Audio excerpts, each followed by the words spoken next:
Shalom saudaraku.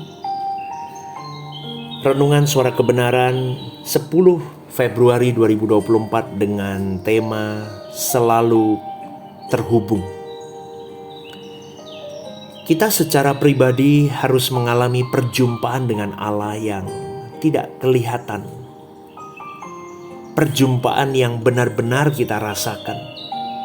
Kita alami secara konkret, secara nyata, sampai kita tidak bisa tidak percaya Tuhan.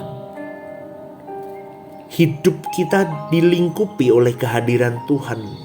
Dan itu mungkin terjadi dan bisa terjadi, saudaraku. Sebab di dalam doa Bapa kami, Tuhan Yesus mengajarkan, datanglah kerajaan-Mu. Maka kita harus bertumbuh dewasa sampai kita benar-benar menghadirkan kerajaan Allah di dalam hari-hari hidup kita. Penghayatan akan Allah yang hidup dari pengalaman konkret, bukan hanya penghayatan di dalam pikiran. Pikiran tidak bisa menghayati secara penuh, tetapi bisa dihayati dalam perasaan, bahkan di dalam fisik kita. Karena Allah itu hidup dan nyata, saudaraku. Seluruh indera kita pasti juga bisa merasakan kehadiran Tuhan. Tentu saja kita tidak mengandalkan pengalaman indera jasmani untuk merasakan dan mengalami Tuhan. Tetapi bisa kita alami, maksudnya begini, panca indera kita bisa berinteraksi dengan Allah. Namun bukan itu yang utama, karena Tuhan mengajarkan kepada kita agar percaya walau tidak melihat. Betapa ingin hati Bapa di surga melingkupi kita dengan kehadirannya. Dia sayang kepada kita. Sangat sayang, saudaraku. Oleh sebab itu, hal-hal salah atau tidak berguna yang melingkupi diri kita harus kita buang. Apapun itu, hobi-hobi, kesenangan-kesenangan apapun, kita buang, saudaraku. Sebab kalau kita tidak membuang hal-hal tersebut, maka Allah tidak dapat melingkupi kita. Ingat, terang tidak bisa bercampur dengan gelap.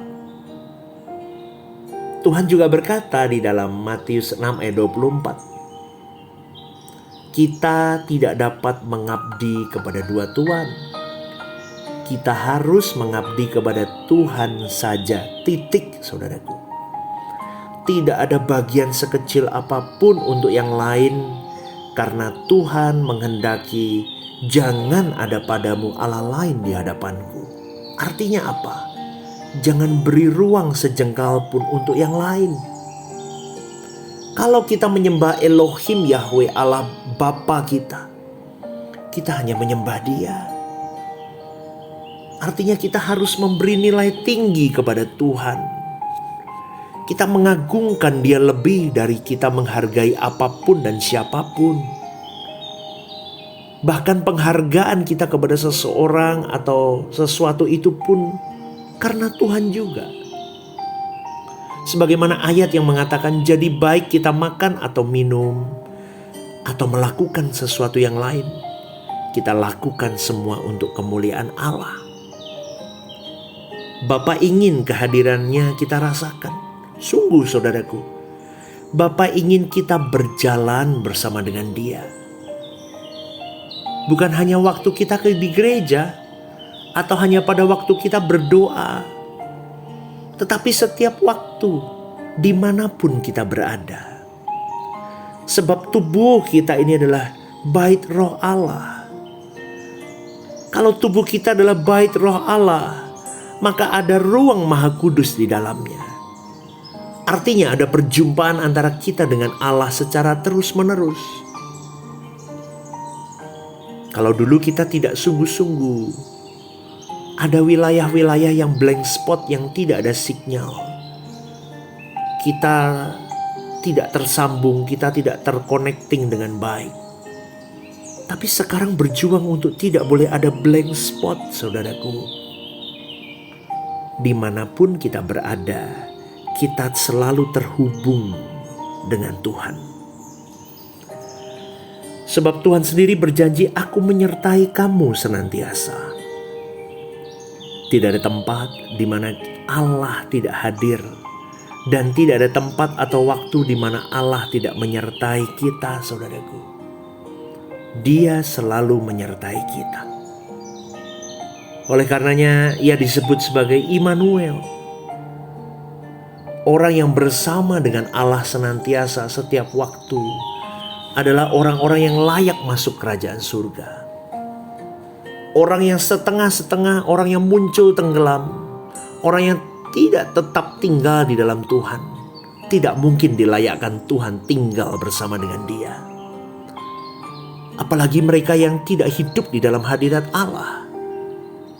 Setelah meninggal dunia, mereka baru tahu betapa pentingnya, betapa berharganya hari ini mereka berjalan bersama dengan Tuhan. Betapa bernilainya dia hidup hari ini berjuang untuk menemukan hadirat Allah. Dalam penyesalan, baru kemudian ia berkata, "Perkenankan aku berjalan bersamamu. Perkenankan aku hidup di hadirat-Mu." Tapi terlambat, saudaraku.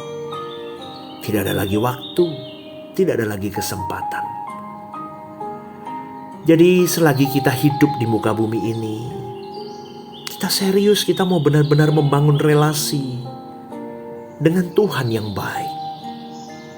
Jangan menunggu meninggal dunia di mana tidak ada lagi waktu untuk itu, saudaraku. Tidak ada lagi kesempatan lagi. Kalau ada orang berkata surga kan nanti, sekarang kita kan masih di dunia. Kita masih menginjak tanah. Saudaraku, ini adalah orang-orang yang tidak menghargai Tuhan.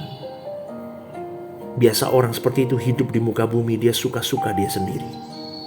Dia nikmati dunia ini. Setelah mati dia mau masuk surga. Itu orang yang licik, saudaraku. Bagi orang Kristen berlaku firman, kamu sudah mati dan hidupmu tersembunyi bersama dengan Kristus di dalam Allah. Itu tertulis dalam Kolose 3 ayat 3, saudaraku. Artinya tidak ada lagi yang kita ingini jikalau hal itu tidak diingini oleh Allah. Jadi perjuangkan, persoalkan mulai hari ini. Adakah hidupmu terhubung dengan Allah? Adakah hidupmu seperti Kristus anak tunggal Bapa hidup di muka bumi ini yang hanya untuk menyenangkan perasaan Bapanya? Adakah hidup kita ini serupa dengan Kristus, menyenangkan hati Bapanya? Berjuang, saudaraku. Terhubunglah selalu dengan Bapa, supaya kita tetap berada di relnya Tuhan. Doa saya pagi hari ini, jangan pernah menyerah dan jangan pernah tidak punya keinginan untuk berjuang. Milikilah hasrat untuk berjuang sampai di titik nadir hidupmu, supaya engkau berkenan di pemandangan Allah. Selamat pagi. Selamat berjuang dan beraktivitas hari ini. Tuhan memberkati. God bless you.